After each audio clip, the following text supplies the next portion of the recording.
here again, Miss Bennet. I have something which I must say to you. In vain have I struggled. My feelings will not be repressed. You must allow me to tell you how ardently I admire and love you. My feelings toward you have taken possession of me against my will, my reason, and almost against my character. Sir! Understand me, I beg of you. The defects of your nearest relations, the total lack of propriety so frequently betrayed by your family, have so opposed my judgment to my inclination that it has required the utmost force of passion on my part to put them aside. But my dear Miss Bennet, your own loveliness stands out the fairer in its contrast to your surroundings, and I now hope that the strength of my love may have its reward in your acceptance of my hand. Mr. Darcy, in such cases as this, it is, I believe, the established mode to express a sense of obligation for sentiments of vow, however unequally they may be returned. If I could feel gratitude, I would now thank you. But I cannot. I have never desired your good opinion, and you have certainly bestowed it most unwillingly. And that is all the reply which I am to have the honor of expecting? I might perhaps wish to be informed why, with so little endeavor at civility, I am thus rejected. And I might as well inquire why, with so evident a design of insulting me, you chose to tell me that you liked me against your will, your reason, even against your character. Was not this reason enough for incivility if I was uncivil? Very clearly explained that the objections which appealed to my reason applied entirely to your family and in no respect to yourself. I am part of my family, Mr. Darcy. And do you think any consideration could tempt me to accept the man who has been the means of ruining, perhaps forever, the happiness of a most beloved sister, and involving her in misery of the acutest kind? Can you deny that you have done this?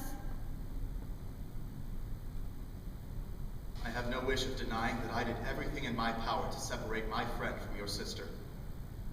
I did not, indeed, anticipate involving either of them in misery of any kind. On your sister's side, at least, I was never able to discover any symptoms of peculiar regard for Mr. Bingley. Your arrogant assumption that you can just decide the sentiments of others. It does not surprise me. That's not all. Your interference in my sister's concerns is just the beginning. My opinion of you was decided long before that had taken place. Your character was unfolded in the recital I received months ago from Mr. Wickham. You take an eager interest in that gentleman. Who that knows what his misfortunes have been can help His him in misfortunes, interest? yes, his misfortunes have been great indeed. And in your infliction, you have reduced him to his present state of poverty, and you can treat the mention of his misfortunes with contempt and ridicule. This is your opinion of me? I thank you for explaining it so fully. Perhaps if I were to divulge the truth regarding Mr. Wickham, I might give you as great a surprise as you have given me. Your judgment in my sister's happiness has given me a gauge by which I can measure your fairness to a man who has been so unfortunate as to offend you.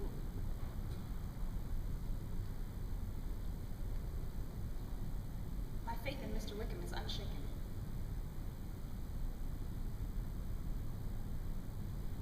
I shall take what you have said, Miss Bennet, as a reflection of my judgment alone. Otherwise, my veracity would be at stake, and this, I am sure, you did not intend. Indeed, I understand your position perfectly. I have erred in the manner of my declaration.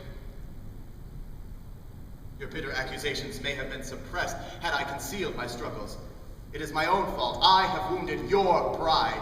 Could you expect me to rejoice in the inferiority of your connections? And do you expect me to rejoice in your proposal that I ally myself to the conceit and impertinence of yours? No, Mr. Darcy, the manner of your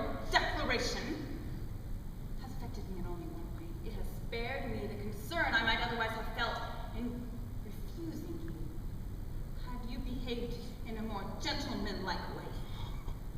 I had not known you a month before I was sure you were the last man in the world whom I could ever be prevailed upon to marry.